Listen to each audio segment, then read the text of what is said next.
It's the SNL Hall of Fame podcast with your host, Jamie Dew, Chief Librarian Thomas Senna, and featuring Matt Ardill. And now, curator of the hall, Jamie Dew. Thank you so much, Doug Donance. It is great to be back here on the SNL Hall of Fame podcast with y'all. Hope you're doing well. I'm doing spectacular, but I'd be that much better if you would just wipe your feet before you come on inside. Come on. You've listened to this enough times to know what I'm talking about. The SNL Hall of Fame podcast is a weekly affair where each episode we take a deep dive into the career of a former cast member, host, musical guest, or writer and add them to the ballot for your consideration. Once the nominees have been announced, we turn to you, the listener, to vote for the most deserving and help determine who will be enshrined for perpetuity in the hall. That's how we play the game. It's just that simple. So there's that. I hope that you're ready for a great episode today. We've got two special guests. We've got Gary Seath and Brad Robinson from the Not Ready for Primetime podcast joining Thomas down in the bunker. And they're going to talk about Laraine Newman, one of the original Not Ready for Primetime players. And they're going to make a case for why she should be in the SNL Hall of Fame. But ultimately, it's up to you to cast the votes. Let's walk on down the hall and talk to our friend Matt Ardill in his Minutia Corner. Let's do this. Matt! JD! We're here in your corner, and Yes. You know what that means. Time for trivia. That's right. What have you got for us on Laraine Newman? Well, she's 5'5", born March 2nd, 1952. She was born in LA with a twin brother, Paul. Attended Beverly Hills High School and the California Institute of the Arts. She is the self-proclaimed daughter and granddaughter of Jewish cowboys. The family comes from cattleman stock, and her grandfather was the sheriff. Her father and grandfather both ran a cattle drive through Calabasas, which is very posh now, but back in the 1930s, it was a farming town. Wow. She began improv at 15, auditioned for the Royal Academy of Dramatic Arts, London Academy of Music and Dramatic Arts, and the Bristol Old Vic, but she didn't make it past the second audition on any of those. So instead, she moved to Paris to study mime with Marcel Marceau. Wow. She became a member of the Richmond Shepherd Mime Troupe, and at 19, then returned to L.A., as one of the founding members of the Groundlings, with her sister, Tracy Newman, who's a film writer and producer. She has a very storied past. Before getting into comedy, she worked as a rock band booking agent, handling contracts and gigs. And the song Never Let Her Slip Away by Andrew Gold is actually written about her because they were dating, and I'm guessing he regrets having blown that opportunity. I bet you're right. Yeah. I had a crush on her big time. Oh, yeah, definitely. Yeah. Now, she landed her first role on the TV series Manhattan Transfer and followed that up by filming Tunnel Vision, which was filmed before the first episode of SNL, but was released after that, and it was alongside many of her future castmates. She was actually hired by Lorne Michaels for a Lily Tomlin special in 1974. She's gone on to acquire 244 acting credits, and she also wrote a memoir, May You Live in Interesting Times, a memoir, which is on Audible. She later moved into voice acting, and is in a bunch of cartoons, Danny Phantom, Avatar The Last Airbender, and Metalocalypse, amongst many. She's a contributing writer to One for the Table, Huffington Post, Los Angeles Times, The Believer, and McSweeney's. Has been nominated for Primetime Emmys, Annie Award, Behind the Voice Actors Award, and received a Television Academy Hall of Fame Award along with the original SNL cast. That's amazing. Yeah. And not only that, she has created a legacy. Her daughter, Hannah Einbinder, went on to become one of the leads of the show Hacks and is freaking hilarious and a great stand-up in her own right. She was... Did not know that. Yeah, she was in Toronto at Comedy Bar about 6 or 7 months ago. Super freaking hilarious comedian. So funny runs in the family. But yeah, so I'm really looking forward to what Gary and Brad are going to share with us about Laraine. Yeah, me too. They've got a fun person to talk about. It's going to be really interesting. Should we go to them now? Yeah, let's go for it. All right, let's do it. Take it away, Thomas.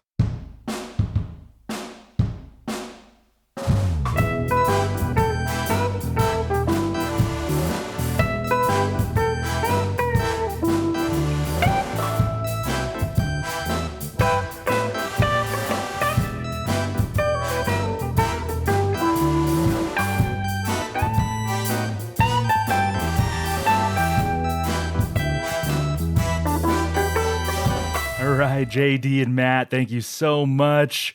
Yes, we are here. Welcome to the SNL Hall of Fame. Another great episode for you all. And to join me to chat about one of the original cast members, somebody who we all hold in such high regard, Laraine Newman. Joining me to talk about Laraine Newman is a duo that I've had on before from an amazing podcast, a wonderful podcast. I am a subscriber. Listen every week, and You're before the I one. even knew them. You're so self-deprecating, Brad. That's part of your charm. Well, I was a listener before I even met you guys or thing so you guys do a great job. The Not Ready for Primetime podcast. I'm welcoming Gary Seath and Brad Robinson. How you two doing? Good. Thank you for Hey, having buddy. us, Thomas. Good to be back. Always Yeah, a fun great time. to have you back. Yeah, you were here last season talking about Michael O'Donoghue, like the last gasp, as it Yes. were, That- possibly. That went well. Well, I think the episode, Brad, it's about the journey, not the destination around here. Wait, is that really? Because I thought your whole podcast was about the destination. Is it not to get There's into the Hall of Fame? I believe the finite goal is the destination with the Hall of Fame. Right? Yeah. Well, Okay, yeah, I guess, Maybe I we're guess if you wrong, wanna that's be, why. If you want to be technical, we have a stated purpose here on the, I guess, Okay. in the title of the podcast, SNL Hall of Fame. But I'm like kind of a touchy-feely kind of guy. I have This is my true. like a Zen attitude, so it is Yeah. about the destination. So I really enjoyed that Michael O'Donoghue episode. It was fun. It was very fun. It was a lot of fun, even if we couldn't pull the votes yet Yeah. for Michael Yet. O'Donoghue. Oh, it's quite all right. So today you're joining me for Laraine Newman, which Yes. I'm excited to get into. Before we do that, Brad, tell us what's been happening on the Not Ready for Primetime podcast. Gary, if Brad doesn't do a sufficient job, you can chime in too. Okay. Oh, thanks, Thomas. Not Ready for Primetime podcast. We do a deep dive through the original era of SNL, the first 5 seasons. We are currently wrapping up season 2, just about done. I feel like we're very close to your second appearance this season for our Eric Idle episode. Right around this time, it's got to be coming out. But yeah, we're finishing up season 2, and then we're going to try to take a little bit of a break. And season 3 will be starting up in May. And we are going to do some fun specials in between seasons 2 and 3 as well, which will be a lot of fun. And Thomas will be there. So there you go. Hopefully. Yeah. Yeah. I'm pretty sure I'm going to be there. I'm looking forward to that. I've been really honored to be able to take part in the podcast. I'm apparently now the British correspondent, That's right. as Yeah. it were. I've been on for, who was that, Dudley Moore and Peter Cook, and 2 Eric Idle episodes now. Yes. So it's been a lot of fun being the British correspondent, being the correspondent for funky white musicians Yeah. as well. Okay, easy. Introducing us to the Boz Buds, even though I believe Brad and I, neither one of us are actual Boz's buds, but But you're closer than you were before that episode. Sure. Maybe. more of an appreciation. You just don't want to hurt my feelings. That's exactly right. But we love Thomas. We have loved having you on. It's so much fun every time we have you on. The last time we had you on, my wife I laughed so hard. She's like, "What were you doing?" She's never seen me laugh so hard. So we have a blast when you come on. Thank you so much for supporting the show and coming on like you do. We love it. You guys are awesome. You guys let me I get to let my hair down a little bit on your podcast. Yeah. I get to be just the guest, just the wisecracking guest. And I think I put the burden on Gary to kind of edit the dumb stuff out that I say. Oh, it's not you that I'm editing out, Thomas. It's the other one. Okay. Oh, Here boy. we go. Okay, here we go, guys. So check it out, the Not Ready for Primetime Please, podcast. yes, thank you. Yeah. It's a great podcast. So you guys are immersed in the first 2 seasons of SNL. So perfect guys to come in and talk about Laraine Newman. So just a little background. Laraine Newman, a groundling out in LA. She knew Lorne prior to SNL. She from working on a Lily Tomlin special in 1974. That was kind of her one of her ins with Lorne. And she impressed him so much, she became an original cast member. So guys, I wanted to start off, a lot of the original cast knew each other prior to SNL. But Laraine, again, came from the groundlings in LA. So do you think her not having as much of a rapport with the other cast prior to SNL, do you think that made for somewhat of an uphill climb for her, possibly when the show started? Like, what do you think of those dynamics of the cast when the show started? I think at the very beginning of the show, everyone was trying to feel each other out and who worked together well and who worked with what writer well, and everyone's trying to find their place. And I think Laraine in the early seasons showed the breadth of what she could do. And she was also a lot younger. I think we talk a lot about how Dan Aykroyd was so young. She was only 23 when the show started. So there's also that kind of like finding her place on this big national stage all of a sudden and being a lot younger than some of the other cast too. Right, Brad? Yeah, I think it's more the age thing. She's being younger, and also, she was a California girl, so she's so far away from home at a young age, thrust into this environment with the personalities you have, your Chevy Chases, your John Belushis, your Dan Aykroyd, your Gilda Radner. So I think fighting amongst that and being so young, I think all those things is what led to her having to maybe what seems to be fighting a little bit more than some of the others. Yeah, I think she was a great cast member in that sense, because like SNL, especially the early years, I always look at it as a sports team. And with a good sports team, you want to have a good season or whatever. Everybody needs to kind of slide into roles and see what holes need to be filled and everything. And they can't all be like Chevy Chase was the breakout star of season 1. Not everybody's going to be Chevy.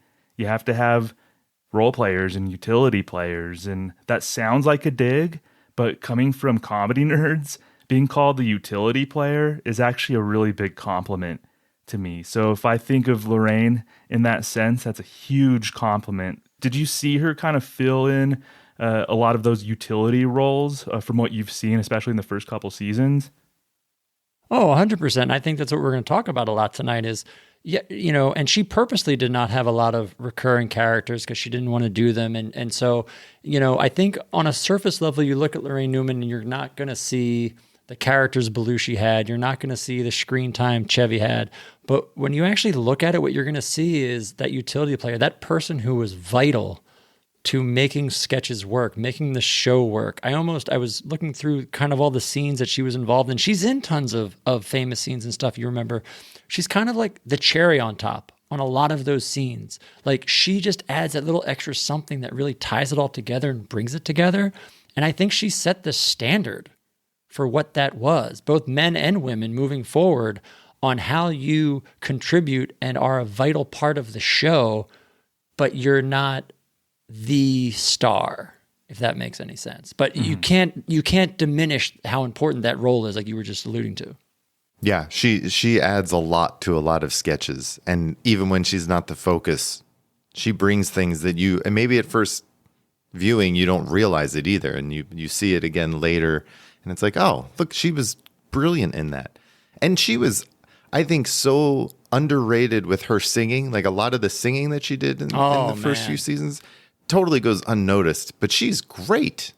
And she brought it, and she could sing in different voices and different characters and with different accents. There's an episode in season 1 where the musical act's singing, and her and Gilda come out and are doing hula hoops. And I remember when we covered that episode, we're like, is there nothing she can't do? Like, there's nothing Laraine Newman you ask of her she cannot do. Sing, dance, hula hoop, impressions, characters. She can do everything. And if you remember, I think it was with Candice Bergen was the host, and they all came out and hula hooped, and Laraine did not drop that hula hoop for the whole 4 minutes or whatever they were hula. It was amazing, and it was just like, it says those small little things that you don't really notice unless you look for it, and she was excellent. Yeah, well, I don't know if I'm stepping on an example, but like you, Brad, you talked about her putting like that cherry on top of a sketch, the Bass-O-Matic. Yes. Wouldn't have been the Bass-O-Matic sketch, without Laraine Newman. It would have just been Dan rambling, which I mean, I'm a huge Dan fan. I don't mind if he's rambling on and on. But Laraine coming in there with her classic line. Wow, that's terrific bass. We've got fish here. That just completely adds to it. It was Lorraine's delivery, her charm. That's why they brought her in the 40th. Laraine was back doing that exact same line in that sketch in the 40th. She takes that sketch from an A to an A+. Yeah. Like she literally, like it is an A sketch, and she makes it an A+. Yeah, absolutely. And then to your point, Gary, about her singing, that's something I noticed too with a lot of the sketches I watched. Like an episode that you all covered in season 2, she did a Barbra Streisand. Oh, amazing. Me. Yeah. Yes. Right? It's amazing. Yes. Yeah, it wasn't just like, it was a funny song. If you really listen to the lyrics, it was a funny song. It was almost like playing off of Streisand, thinking very highly of herself. Mm-hmm. But it worked in a lot of ways because Laraine could sing. But because I'm in love with me.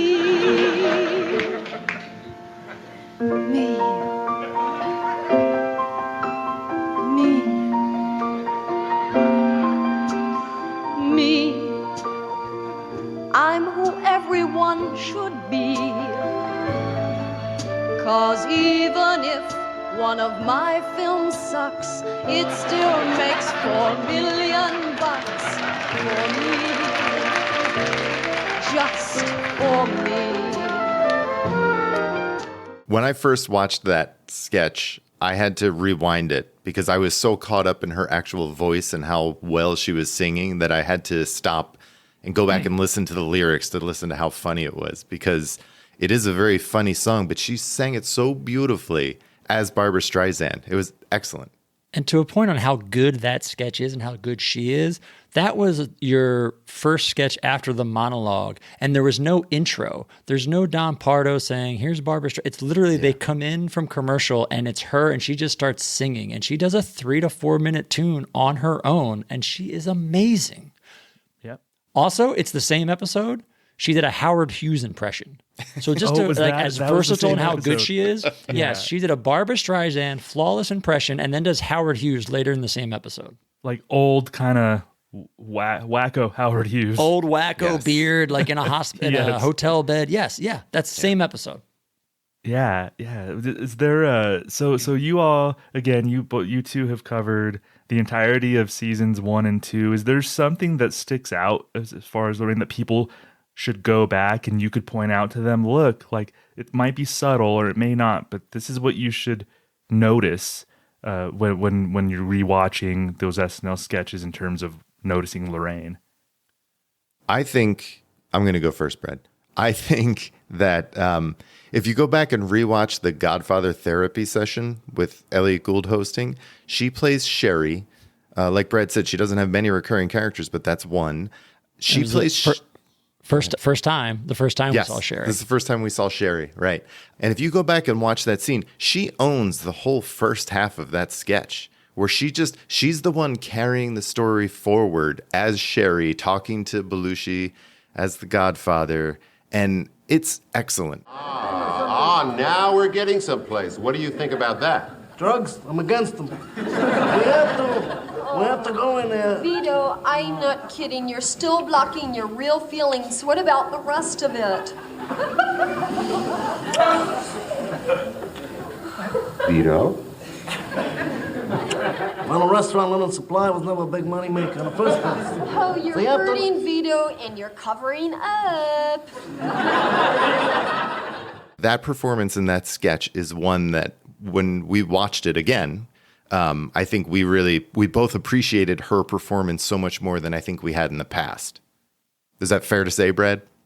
Yeah, I agree. Most people remember that sketch for John Belushi's Godfather and what a showstopper it was. And I was that way too. And then we watched it again. And Laraine Newman has to stop at one point because the audience goes so nuts for her and her character that she had to stop and let it quiet down to keep going. So that's one. And the other one I would say, and again, and it's not a knock, it is hard to find a lot of Laraine Newman standouts. But it's not her role. And I don't mean as a knock. It's not her role. The other one I would say is it's another season one, The Exorcist 2, when Richard Pryor hosted, and she plays the Linda Blair character tied up in the bed with the girl voice, and it's an amazing sketch, and she is so good in it. And that's another one that it's early on and highlights her as just an amazing performer. Father Chorus, I'm ever so hungry. Couldn't you give me some pea soup? It's right over there. The bed is Jeepers, I'm sorry. Oh, thank you, little girl. Thank you. Woo! You're such a nice little girl. I knew it all the time. Thank you. Here's your pea soup. Maybe now we can be friends, huh? That's what do right. you say?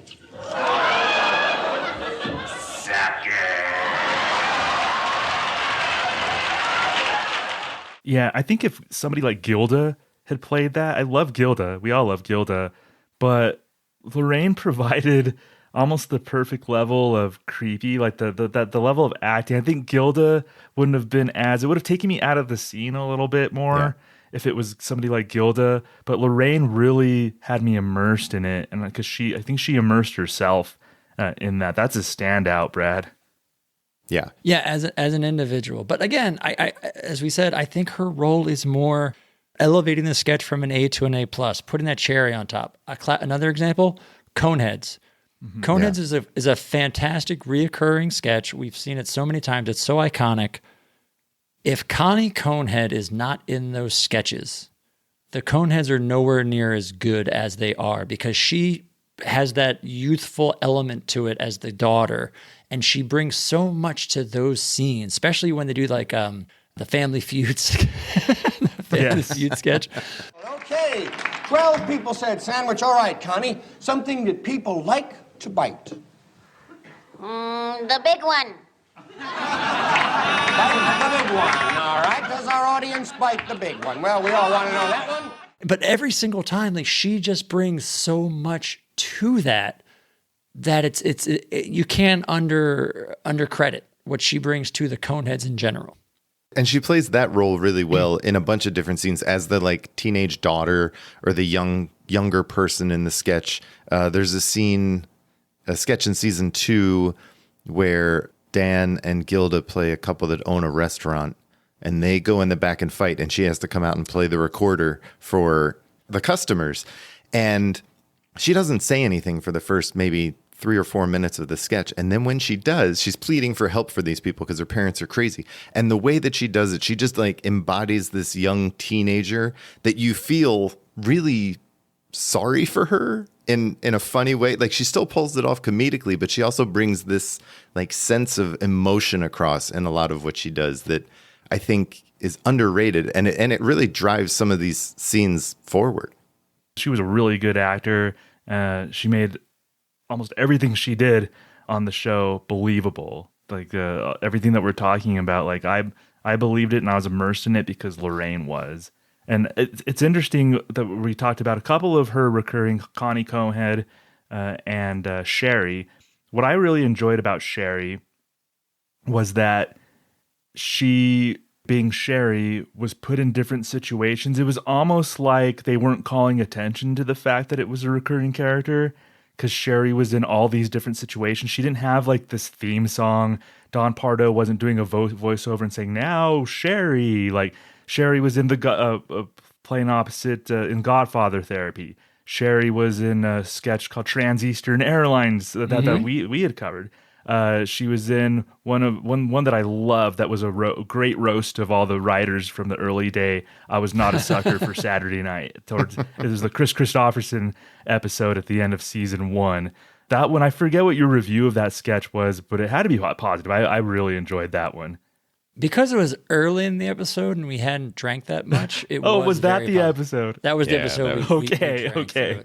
That was the episode. But no, it was very good. She was fantastic in that character, and like you said, that they incorporate it in so many different ways. She does a sketch with Jack Burns in season 2 where like you don't even realize it's Sherry for like the first 30 seconds because it's so under the radar, and they don't, like you said, they don't oversell it.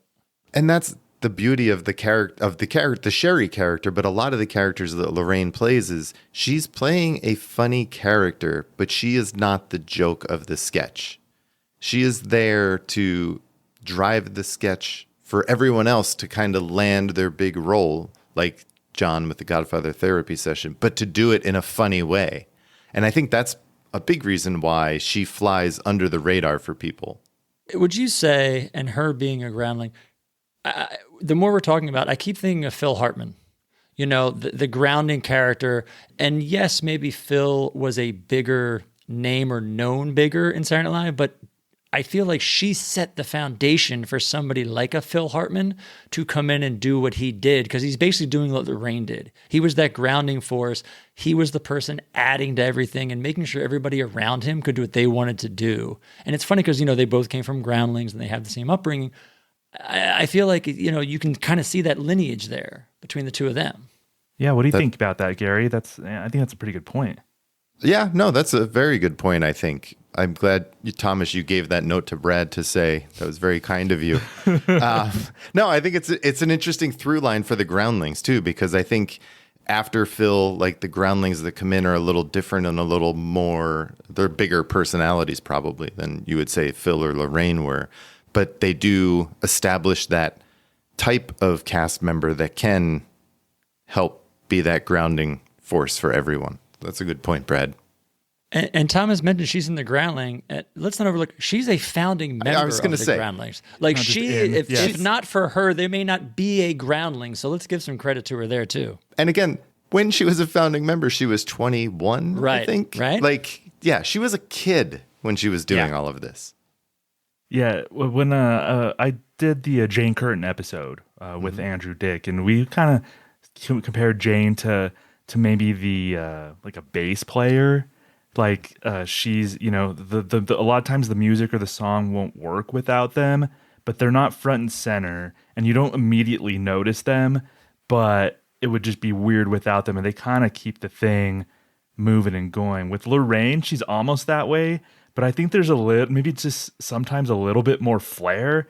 So she's like, if she comes in and plays like a tambourine or just plays a great like instrument that you're not expecting, but she just kind of like adds that perfect thing. Like it's what the song needed. Yes. At that yeah. She's like the rhythm guitarist who can like throw in a solo every now and then. What do you mean? I feel that understates how important she is. Like, I know what you're saying, but I don't. Yeah. Theremin. What about a theremin, Brad? You're going to have to explain to Brad what a theremin is first, Thomas. Pretty much. Anyway, let's keep going. Not the podcast for that, guys. No, but I think it just kind of speaks to that she and Jane in the early days had very unique roles compared to a lot of the other people on the cast, and she played it so well. And there's something, like, to me, a little, when she needed it, Laraine could be a little sinister in a lot of the characters that she played, or she can play in like the weird realm. Like in her third episode, she was Squeaky Fromm, and a lot of people even still remember her as Squeaky Fromm, right? Yeah, and she just had those like she could like pull the dead eyes out when she needed to. Like that's something that really stood out to me, is she can just like change her persona like that in an instant and be believable. Our guest this week is Squeaky, infamous for her alleged attempt on the president's life and for her connection with the Manson family. Squeaky, welcome. Die, lackey pig. One thing I'm sure our viewers would be interested in knowing is just how you came to be called Squeaky. Is that a nickname Charlie gave you? He isn't Charlie, he's the Holy Redeemer. Bourgeois hog face. Meet your maker. Squeaky. Well, to piggyback our last episode, which didn't work so well, she was a great voice for Michael O'Donoghue. There were tons of instances where Michael O'Donoghue would write, single person sketches, and more often than not, it'd be Laraine Newman because she was that good. Jane couldn't do it. Gilda, who was immensely talented, couldn't kind of have that dark side take that turn.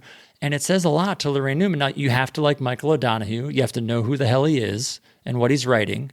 But to that point, it shows her versatility that while she can play a little schoolgirl along with Gilda in a slumber party sketch, she can also play a really dark and scary corpse-like character coming up from a coffin for an infomercial written by Michael O'Donoghue. Mm-hmm. Like, she can just do so much.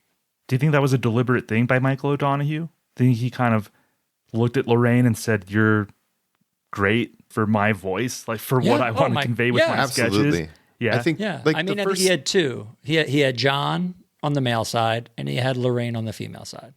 Yeah, And you really saw it with Laraine early in the first season, really, with this flight attendant sketch where he calls. It's Michael O'Donoghue calls an airline, and you just hear his voice, and he's threatening her and harassing her with some really horrible Michael O'Donoghue type stuff. And Laraine is excellent because she just stands there with a smile on her face and it's just like, okay, thanks for choosing the whatever airline. And it just the way that she can, again, not be the driving comedic force behind a sketch, but add an element to it that's just like, oh, this works because of her.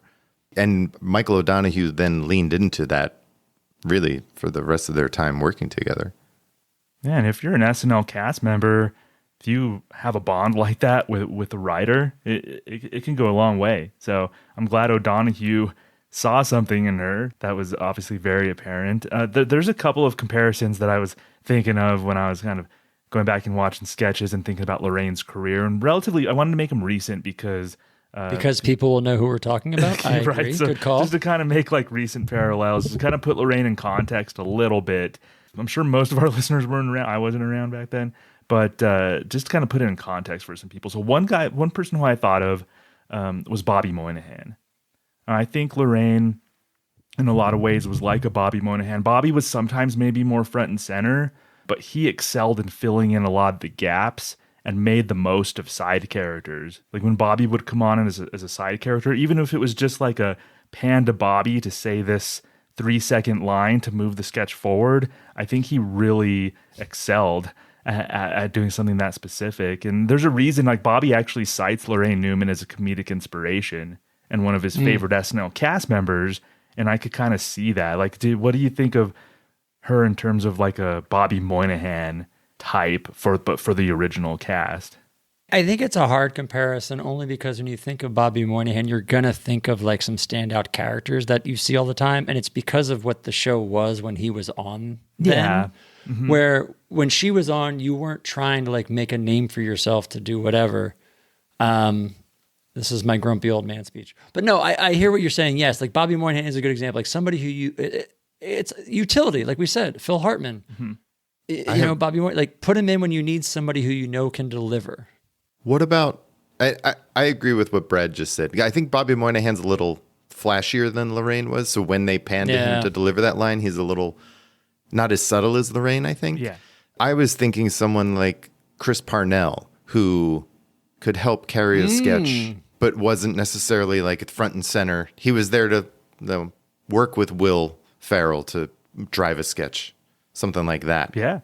Rachel, yeah, I could Dratch see that as well. That's maybe a Rachel Dratch, although Rachel did have like Debbie Downer. Oh yeah, that's things true. like that. But I think like the overall, I mean, these aren't going to be like 1-to-1 comparisons, but I could see the Rachel Dratch thing as well. one current cast member who I think in a different SNL time, I think Laraine could have been kind of like a Heidi Gardner type in a different SNL time. That's and a good think call. If they had put more emphasis when Laraine was on the show on Weekend Update, because Heidi really excels, in my opinion, on Weekend Update. And if they had put this kind of emphasis that they have probably for the last, 30 years now on Weekend Update, if they would have put this kind of emphasis when Laraine was on the show, I think she could have really carved out a space on Weekend Update. But that's not what it was for. It was like basically, it was for Emily Latilla, sometimes John, but there was less emphasis on update pieces. But I could have seen Laraine really excel at that. Well, and Laraine herself has admitted she didn't want to do that. She didn't want to do recurring characters. She didn't want to lean into that as much as the show may have wanted to. So some of it, as far as like her legacy or people remembering her, might have been a little bit self-inflicted because she was holding to her guns and not wanting to do those kind of things where like Gilda wanted to throw Emily Latilla out as much as she could. John couldn't get on camera enough. And Lorraine's like, no, it's not what I want to do. She was subtle. I mean, one of Lorraine's recurring characters was Laraine Newman, the reporter, right? Who we would, Jane and Chevy would throw to. And even that character was not an over-the-top character. She was just, she would throw on this reporter voice and do these live hits. And, it didn't always work, but it was like a subtle character that she had. And it just happened to, be Laraine Newman, the reporter. And she really was the first update correspondent, like that you'd go to time and time again. It was a cutaway, but they were figuring it out. Remember, again, there was no blueprint, so they're figuring it out. And she was the first correspondent for Weekend Update.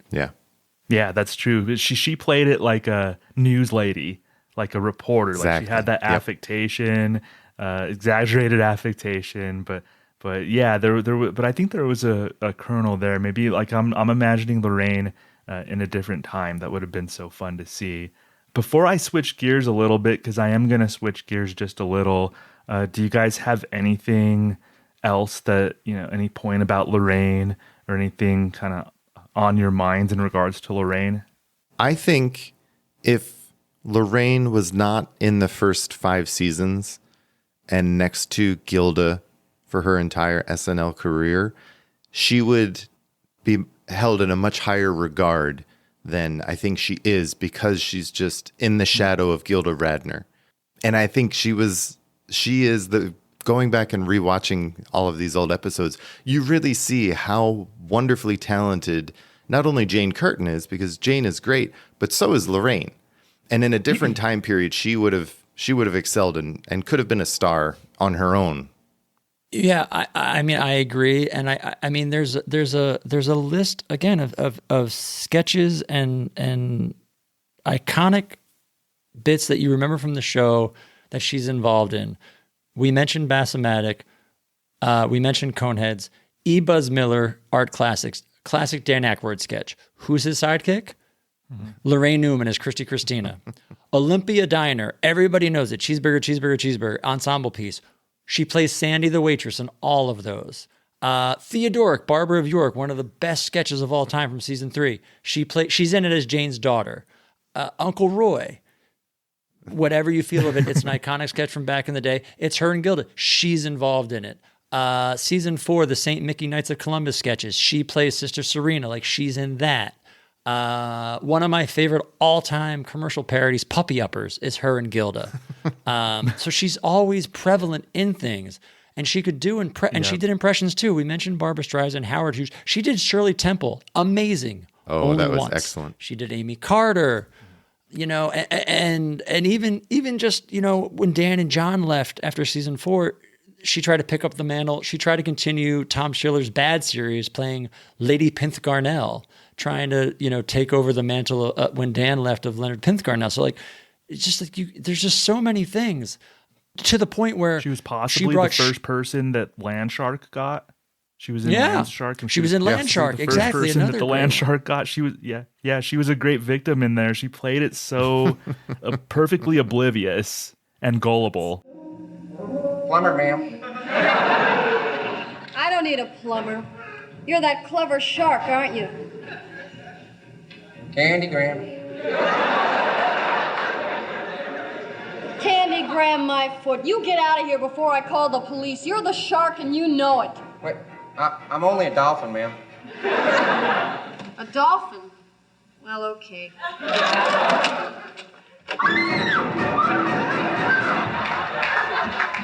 And she's been featured in every anniversary show they've done. She came out for the 15th. She was in the opening of the 25th with Bill Murray and Dan Aykroyd. And then she did Sherry. She brought Sherry back for the 40th. So, like, she's obviously woven so tightly into this show and is so important that every time they do anything where they look back or talk about it, she has to be included. Yeah, she's beloved. She loves the show. She was Sherry in the Californians sketch in the 40s, Yes. right? Yeah. Yeah, perfect. Of course, it lent itself to that. But it seems obvious that the show loves her. Lauren still has so much respect for her. She loves going back. She talks. I love. She has a really nice presence on social media, on Twitter. Like, she's so complimentary of the current cast and current SNL. And she's a really good follow, and she just has such a good spirit, and she's so positive about even like the current comedy landscape and the current SNL folks. It's really neat to see.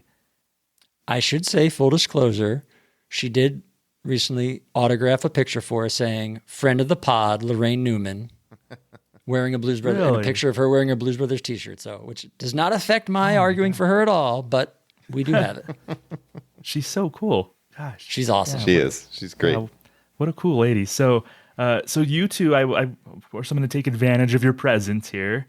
And you two have become experts by immersion as far as like the original seasons go. And we've seen certain cast members get into the Hall of Fame from those seasons. Aykroyd, Murray, Gilda Radner, Jane Curtin, they're in. But it seems like some of the people responsible for the show's early success, who have less star power and camera time, still tend to go unrecognized. So do you think it's past time for some of those folks, especially people on the writing side, to get their just due? Not just Michael O'Donoghue. There's like a whole stable of them. So what do you think, like, as the people who are carrying the torch, like the SNL podcasting torch for the older seasons, like, what do you think about that? Yes, 100%. Yeah. And I think I kind of mentioned this when I was on the roundtable last season. I think the Hall of Fame is getting to that very interesting and fun place where, you know, you have all of your sure shots are in. And now you really need to look at who is important, you know, and who is really like a foundation member of like really creating what this show is and why it has lasted so long. And that's people like, yeah, your Laraine Newmans, your Michael O'Donoghues, your Franken and Davis, Rosie Schuster, you know, Buck Henry as a host. You can't, I mean, John Snyder, I know, has argued him many, many times, but it's like, like how there is not a statue for Buck Henry somewhere in Saturday Night Live land about this is what a host is. I mean, come on.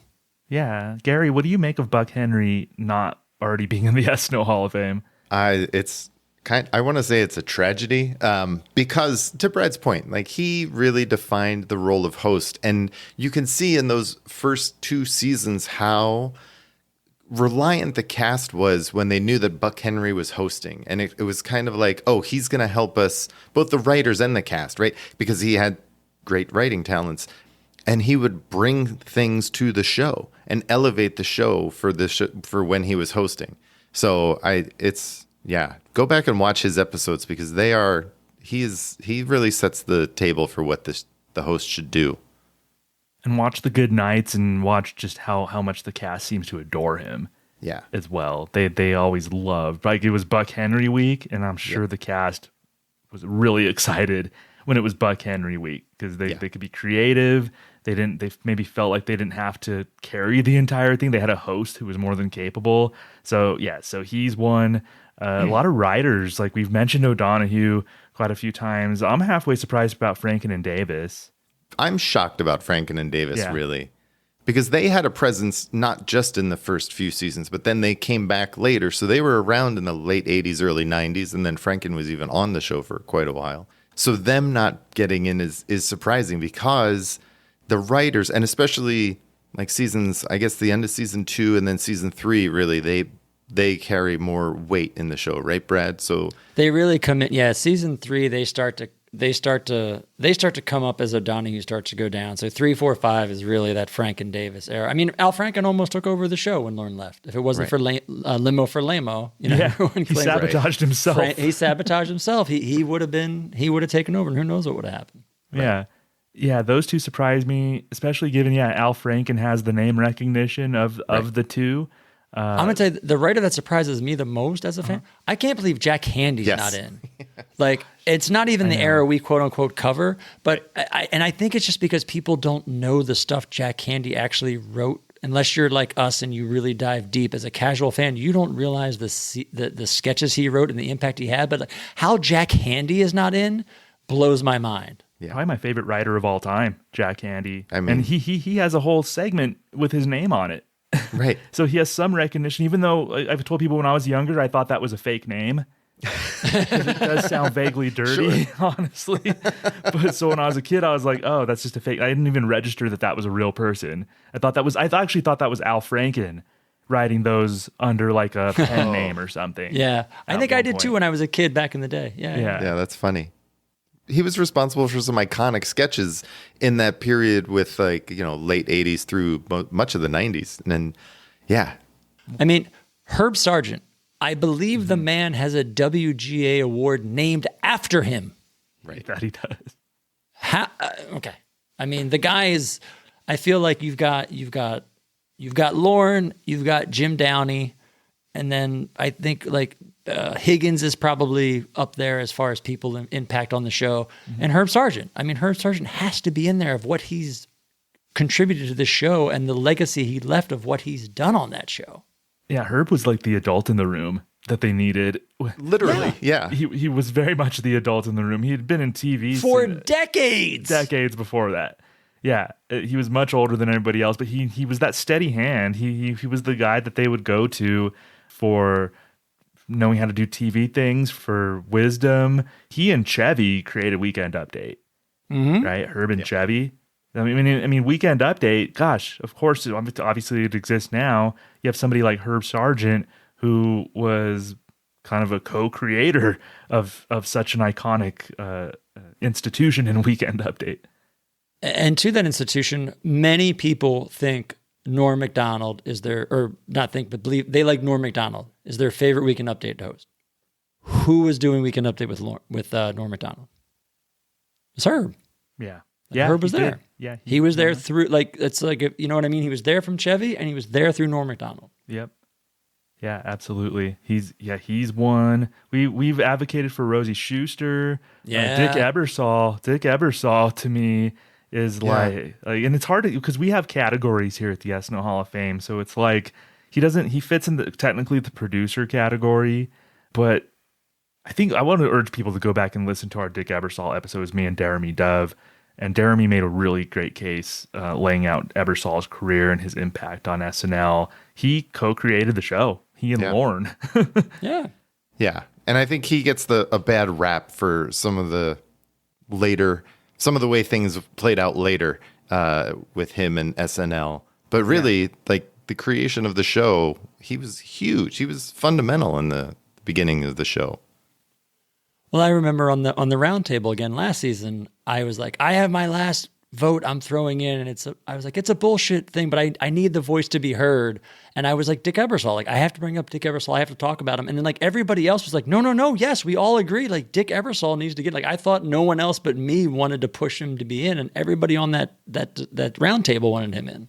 Oh no, I'm a huge advocate for Dick Ebersol for sure, and he swooped in because Jean Doumanian, she gets a lot of crap. She took over for Lorne. She just probably wasn't the right fit.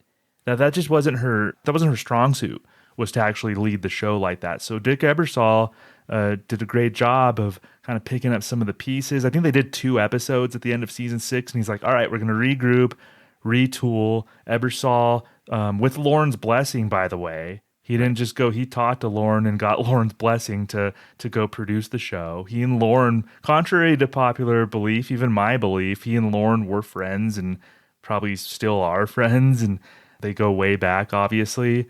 But Dick Ebersol was so instrumental in not only creating SNL in the early days, but retooling SNL to give it the lifespan that it has. He's definitely someone that deserves to be there. And then you got people like Candy Bergen, a host from the early season, who put in some classic episodes. Is she responsible? Not responsible, but was she the host for... I don't know if you have thought about the best episode you've covered so far, but her second episode, maybe, I think in season one of her Christmas episodes has to be up there. It's season 2. Season two? It's season 2. Okay. Because her Christmas episode for season 1, not very good. Not good, okay. But her first episode for season 1 is the one that many people consider where SNL really got its foot. It's where Chevy did, I think, Right Forward for the first time, or I'm Chevy Chase and You're Not. Yeah. And it really started coalescing. So a lot of people give that one credit. But her Christmas episode for season 2, I think, is probably, unless Buck pulls it off at the end, is our favorite episode of season 2. It is an amazingly great episode. One of the And greatest she did episodes some of all unique things too with the show. That she did interviews with some not comedic people, some real life people who are doing important things, and she brought them onto the show to talk to them, to advocate for things like equal rights for women and acknowledgement of the elderly. I forget what that association is called, but she had the trust of Lorne to do these segments where she talked to real people to like move things forward. And I think that was huge, and it was very different than any other host at the time. Go back and watch Candice Bergen's is from season 2, the Christmas episode. Frank Zappa was the musical guest. Yeah. Just classic Great guest. sketch, classic sketch after classic sketch. To me, it's still almost 50 years later, one of the great episodes of all time Yeah, in it SNL really is. history. Yeah, I'm glad I have you guys on because I feel like there needs to be some advocating done on behalf of some of the older days. So I'm really happy to have you guys on to do some of that work. Thomas, I know you're a huge sports fan, and Gary is as well. So let me make this analogy, and you guys can speak to it better than I can. But so like cast members, right? And there are amazing cast members still nominated both this year as new members and on the ballot from before. Maya Rudolph, Kate McKinnon, Will Forte, Vanessa Bayer. How do those people get in the Hall of Fame and Laraine Newman is not? Okay, you go to hosts, Justin Timberlake, Emma Stone, Melissa McCarthy, all great hosts. How do they get in the Hall of Fame and say a Buck Henry and a Candice Bergen are not? Yeah. You go to writers, Paula Pell, and Adam McKay, newer writers that people know and love. I get it. They are very great, and I love them as well. But how do you put them in without a Michael O'Donoghue, without a Herb Sargent, without a Franken and Davis? You know what I mean? How do you equate that to a sports analogy where like you need these founding people in before the younger folk get in? Yeah, no, of course you needed like Mickey Mantle and Willie Mays and all those people. They set the foundation for, this year, like Adrian Beltre, Albert Pujols is going to get in at some point. But those guys set the foundation for all the sluggers that we see now. You're absolutely right. I think, Gary, do you think it's just lack of name recognition or just like they've been lost throughout history? I think the writers, it's definitely lack of name recognition. And we're talking about someone like Buck Henry who, outside of SNL, how much do we know of Buck Henry, right? We know now what he did, right? He wrote The Graduate, all these things. But again, it's that name recognition. I don't think people now think of Candice Bergen as, a host really, even though she was the first female 5-timer. Yeah. Yeah, she's very important in the history of the show, and Buck definitely is. But I think they just don't have that name recognition of today.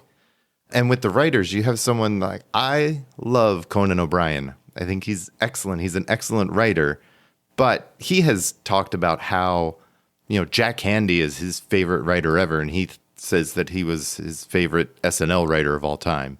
And these people that, again, Herb Sargent, like set everything up so that someone like, Jost and Michael Che have Weekend Update now because Herb Sargent set that up to be what it is. Yeah, well said. I just urge all of our listeners and voters to go give consideration. Go take a look at the resumes of O'Donoghue, Franken, and Davis, Rosie Schuster, Herb Sargent, Ebersol, Buck Henry, Laraine Newman, all of the people that set the groundwork for the show that we all love now. I urge all you guys to go reevaluate their candidacy and their resumes. You know, back in the late 90s when they opened up the Rock and Roll Hall of Fame and they had the big Rock and Roll Hall of Fame concert, John Bon Jovi played a tune and he was telling the story and he was like, my mother told me the story of like, you know, think about who your inspirations are, who you like and who you admire, and then go back and look at who their inspirations are and who they admire. And I think that's exactly what this is. Like all these people that you love from this era and 10, 15 years prior, find out who they liked, who they were into, what got them into it, what triggered their love for it and got them excited. And then you're going to find these names we're talking about that started this show. Yeah. When I was a kid, I was a big Nirvana fan. And because of that, I became a David Bowie fan because they did The Man Who Sold the World Unplugged. Yeah, sure. I found out who Leadbelly was, Meat Puppets, kind of people like that. So it does. Like you find out the people who you love, who do they love? And that's such a great point. Every once in a while, Thomas, I have one. When you let me have it. You surprise me. Full of surprises, Brad. It's oh man. So I think we did a good job of talking about legacies of some of the old guard of SNL. I want to point it back to specifically Laraine Newman, though. What should her SNL legacy be? Gary, I'll start with you. Oh, I honestly, I think her legacy is that more than anyone else in that original cast, she was the one who would set the table and be the foundation for sketches and let other people get the big laughs and help set them up. Like she set the template for what that type of cast member needs to be. That's what I think her legacy is. Mm-hmm. I agree. I think she set the standard, created the mold for what the utility player is, for what that person is, to let everybody else shine. And like I said before, and just add that extra something to take a great sketch to an iconic sketch, to make a good sketch a really good sketch, you know, to help pull stuff out. I know, again, sports, you guys are sports. I don't know how you would figure this out. I'm sure John and Mike over at Saturday Night Network could figure out some kind of algorithm, but like her batting average has to be huge. She's not hitting home runs. She's not knocking out of the park, but she is consistently giving you doubles and triples and knocking in runs when you need them. Like that's what she does. She's not striking out. She's not popping up. Like she is just consistently delivering what you need. Yeah. And at a time when you had a brand new show that had no feet under itself, you needed that more than ever. Did you need something like that? Especially when the format wasn't set. So they were trying all different types of things. There were dramatic pieces, there were comedic pieces, they had jugglers on. We do you remember the sketch where it was her and Gilda introduces Laraine just doing random impressions? Yes. And it's like a baby crying and a dog like it's just like random shit. Because they were just making it up as they went along. Yeah, that was the episode where Gilda was like, I don't have a lot of airtime tonight, so I'm going to introduce Laraine. And she has Laraine do all of these impressions. And it's a solid 3 or 4 minutes of just Laraine doing amazing impressions of these awkward, weird things. And it's excellent. So, yeah, I mean, she's very underrated in my opinion.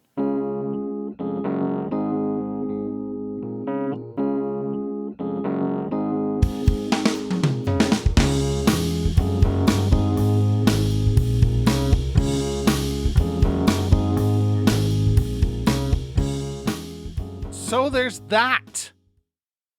Really great job there, Gary and Brad. And of course, the ringmaster, Thomas, really pleased with that conversation. If you were listening and you are on the edge, I think they may have swayed you to casting a vote for Laraine Newman. We shall see. We shall see. Jane Curtin was a first ballot Hall of Famer. Gilda Radner was a first ballot Hall of Famer. It seems only right that Laraine Newman will also be a first ballot Hall of Famer. But if you need any more evidence, let's go now to 1975, Season 1, Episode 24. Chris Christopherson was your host, and Laraine is playing her reoccurring character, Sherry. Let's go to that sketch right now.